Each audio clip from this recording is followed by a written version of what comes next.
നമ്മുടെ ഫോണിൽ ലോഗിൻ ചെയ്തിട്ടുള്ള ഇമെയിൽ ഐഡിയുടെ പാസ്വേഡ് മറന്നുപോയാൽ പഴയ പാസ്വേഡിന് പകരം പുതിയൊരു പാസ്വേഡ് വളരെ എളുപ്പത്തിൽ എങ്ങനെ റീസെറ്റ് ചെയ്യാമെന്നതാണ് ഈ വീഡിയോയിലൂടെ പറയാൻ പോകുന്നത്. വീഡിയോയിലേക്ക് പോകുന്നതിന് മുൻപ് വീഡിയോക്ക് ലൈക്ക് ചെയ്ത് സപ്പോർട്ട് ചെയ്യാൻ മറക്കല്ലേ. അപ്പോൾ let's get into the video. ഇതിനായി ആദ്യം നിങ്ങളുടെ ഫോണിലെ സെറ്റിംഗ്സ് ഓപ്പൺ ചെയ്യുക. സെറ്റിംഗ്സ് ഓപ്പൺ ചെയ്താൽ ഇതുപോലെ ഒരുപാട് ഓപ്ഷനുകൾ കാണാം. ഇവിടെ കുറച്ച് താഴേക്ക് സ്ക്രോൾ ചെയ്താൽ ഗൂഗിൾ എന്ന ഈ ഒരു ഓപ്ഷൻ കാണാം. അതിൽ ടാപ്പ് ചെയ്യുക. അപ്പോൾ ഗൂഗിൾ സർവീസ് എന്ന ഈ പേജ് ഓപ്പൺ ആകും. ഇവിടെ നമ്മുടെ നെയിമും ഇമെയിൽ ഐഡിയും കാണാം. ഇനി ഇവിടെ കാണുന്ന ഇമെയിൽ ഐഡിയിൽ ടാപ്പ് ചെയ്യുക. അപ്പോൾ ഈ ഒരു പേജ് ഓപ്പൺ ആകും. ഇവിടെ നമ്മുടെ ഫോണിൽ ലോഗിനായി കിടക്കുന്ന എല്ലാ ഇമെയിൽ ഐഡികളും കാണാം. ഇനി ഇവിടെ മുകളിൽ കാണുന്ന ഇമെയിൽ ഐഡിയുടെ തൊട്ടടുത്ത് കാണുന്ന മാനേജ് യുവർ ഗൂഗിൾ അക്കൗണ്ട് എന്നതിൽ ടാപ്പ് ചെയ്യുക. അപ്പോൾ ഈ ഒരു പേജ് ഓപ്പൺ ആകും.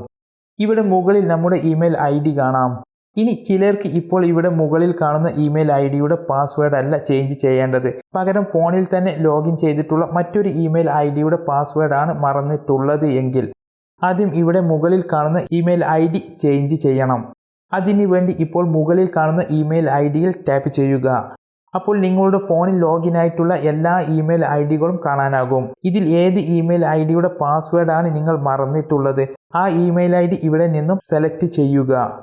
ഇമെയിൽ ഐഡി സെലക്ട് ചെയ്തതിന് ശേഷം ഇനി പാസ്വേഡ് ചേഞ്ച് ചെയ്യുന്നതിന് വേണ്ടി താഴെ കാണുന്ന ഓപ്ഷനുകളിൽ ഗൂഗിൾ പാസ്വേഡ് എന്ന ഓപ്ഷനിൽ ടാപ്പ് ചെയ്യുക. ഇനി നിങ്ങളുടെ ഫോണിൽ ഇവിടെ ഗൂഗിൾ പാസ്വേഡ് എന്ന ഓപ്ഷൻ കാണുന്നില്ലെങ്കിൽ സെക്യൂരിറ്റി ആൻഡ് സൈൻ ഇൻ എന്ന ഈ ഓപ്ഷനിൽ ടാപ്പ് ചെയ്യുക. അപ്പോൾ സെക്യൂരിറ്റി ആൻഡ് സൈൻ ഇൻ എന്ന ഈ പേജ് ഓപ്പൺ ആകും. ഇവിടെ പാസ്വേഡ് എന്ന് കാണാം. അതിൽ ടാപ്പ് ചെയ്യുക. അപ്പോൾ നിങ്ങളുടെ ഫോണിലെ ലോക്ക് ചോദിക്കും, അത് നൽകുക. അപ്പോൾ പാസ്വേഡ് എന്ന ഈ പേജ് ഓപ്പൺ ആകും. ഇനി ഇവിടെ നിങ്ങൾ കൊടുക്കാൻ ഉദ്ദേശിക്കുന്ന പുതിയ പാസ്വേഡ് ഇവിടെ കാണുന്ന 2 കോളത്തിലും എൻ്റർ ചെയ്ത് കൊടുക്കുക. അതിനുശേഷം ചേഞ്ച് പാസ്വേഡ് എന്നതിൽ ടാപ്പ് ചെയ്യുക. അപ്പോൾ ഇത്ര മാത്രം ചെയ്താൽ മതി നമ്മുടെ ജിമെയിൽ ഐഡിയുടെ മറന്നുപോയ പാസ്വേഡിന് പകരം പുതിയൊരു പാസ്വേഡ് സെറ്റ് ചെയ്യാൻ. അപ്പോൾ ഈ വീഡിയോ നിങ്ങൾക്ക് ഉപകാരപ്പെട്ടെന്ന് വിചാരിക്കുന്നു. അപ്പോൾ വീഡിയോക്ക് ലൈക്ക് ചെയ്ത് സപ്പോർട്ട് ചെയ്യാൻ മറക്കല്ലേ. മറ്റൊരു വീഡിയോയുമായി ഇൻഷാ അല്ലാഹ് വീണ്ടും കാണാം. നന്ദി, നമസ്കാരം.